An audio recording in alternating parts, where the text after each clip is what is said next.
Hello there, welcome to the Football Bloc. My name is Brandon, and today I'm going to look back at my predictions for the semifinals of Euro 2024. So if that sounds interesting, let's hop right into it.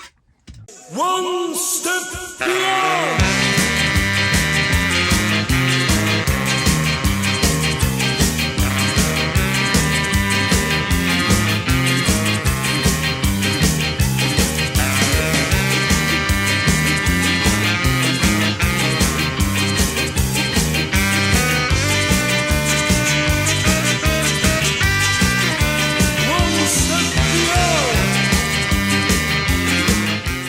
So the semifinals have finally come to a close. We had two pretty equal matchups here, pretty fun to watch matchups here.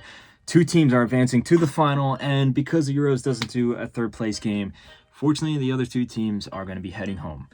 But let's look back at each one of these games, see what happened in this game, and then see how my predictions went, to see how accurate I was or how inaccurate I was. Let's start off with the first semifinal. We had France going up against Spain. At least on paper, a very, very close matchup.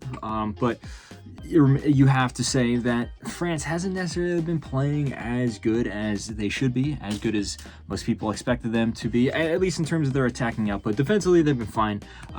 Some of their center backs have been some of the best players of this tournament, but offensively, they have not been expansive enough. They have not been creative enough, despite having all these talented attackers. I think a big part of the reason is Antoine Griezmann. We saw how good he was at the 2022 World Cup, and then just the chances he created, how that really opened up the wingers. It really opened up Mbappe. Really, his crosses to Giroud all the time. We didn't really see that this Euros. He has had kind of a poor performance. Not to mention, there's a bunch of new guys coming into the team. We didn't really see enough from Bradley Barcola. We definitely did not see enough from Thuram as well. And then also even Mbappe.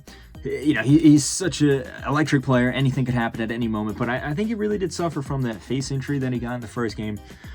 But it was kind of more of the same in this game here, with the exception of the first opening minutes. Randall Cole Muani with a header almost out of nowhere.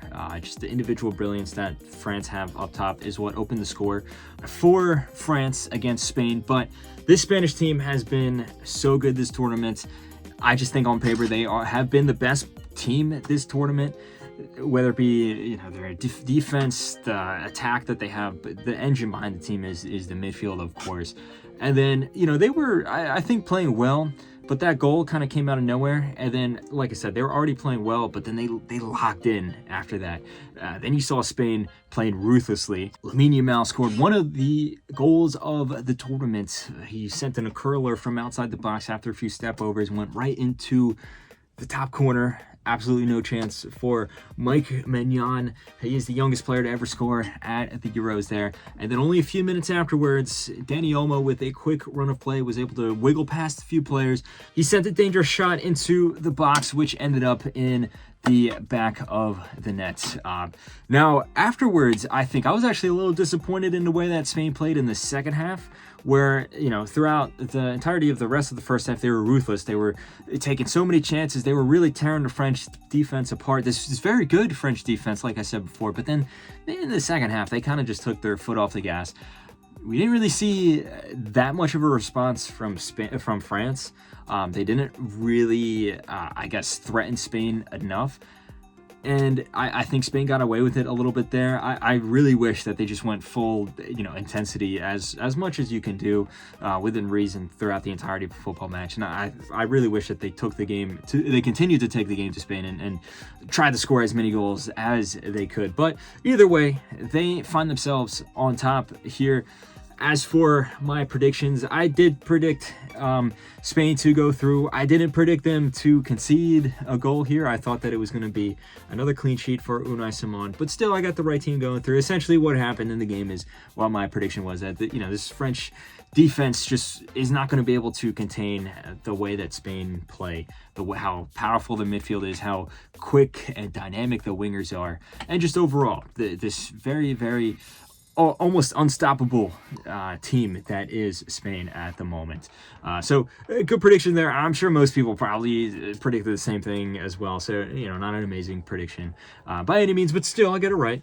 Now let's look on to the other semifinal, and this one was much, much closer, in my opinion, both heading into the match, how people expected the game to be, and then also within the match itself. We had England going up against the Netherlands, both teams that have, I think, done enough to get to this point, but they're also two teams that haven't really been playing as good as people have been expecting them to be, but also how they really should be when you just look at all the talented players on the field for them. It's similar to France in some ways, in particular England, and how strong defensively they have been. I think that's the driving force behind this team, just how solid they are defensively. But then their attackers, who pop up in the biggest moments, I don't think are being utilized enough due to this pragmatic and very defensive structure that Gareth Southgate has placed upon this team. Now, if you look at Ronald Koeman's Netherlands, it's funny. It's the complete opposite.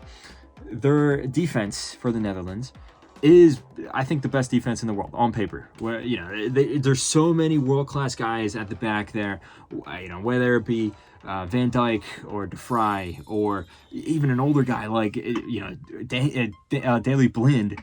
The guys that they have on the bench would start for most teams at the back.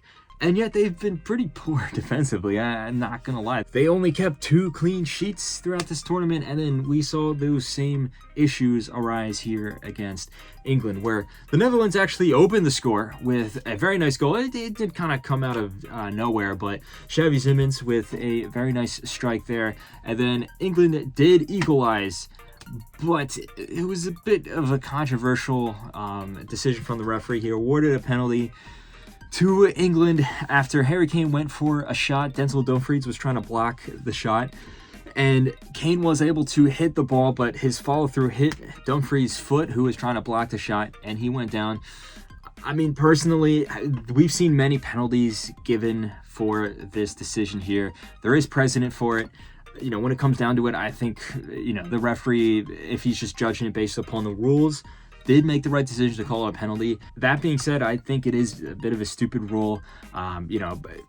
Kane was the one, his foot was the one that was moving through the air that happened to hit Dumfries. If Kane doesn't take the shot, then his foot doesn't hit Dumfries' foot, and then he doesn't get injured. So, but that's an issue within itself. Harry Kane stepped up and scored his 3rd goal of the tournament. He's joint top scorer now. And then from that point, it was 1-1. Leading into the second half, it still was a bit of a dull performance to some extent from England, but it was a hugely improved performance. We saw them getting on the ball a lot more, just trying to do something creative. You saw a lot of the more attacking players getting involved here. Like I said, it's not to where they can be, but it's been a huge improvement from their previous games here. And once Memphis Depay went off with an unfortunate injury for the Netherlands, I don't think the Netherlands had anything going forward from that point on. I think, England wasn't totally dominating the game, but they were the better team. You felt the momentum was on their side, and that's ultimately what happened there. They did save it all the way to the death. Gareth Southgate made a very controversial decision by subbing Harry Kane off, despite the fact that it was looking like it's going to get extra time and possibly even penalties.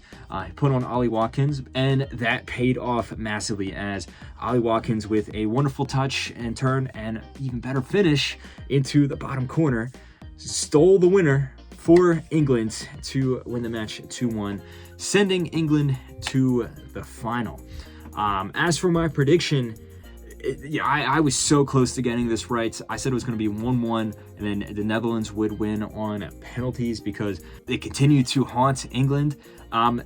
That is possible. That is still true, but we did not get to see that in this game here because Ollie Watkins, like I said, came off the bench and scored the winner there. And, also just throughout the way that the game turned out, I think that England was the better team. And ultimately, despite the fact that I am an England hater, I have to be honest, and I have to just look at the reality that, they were the better team, and now they make it to the final.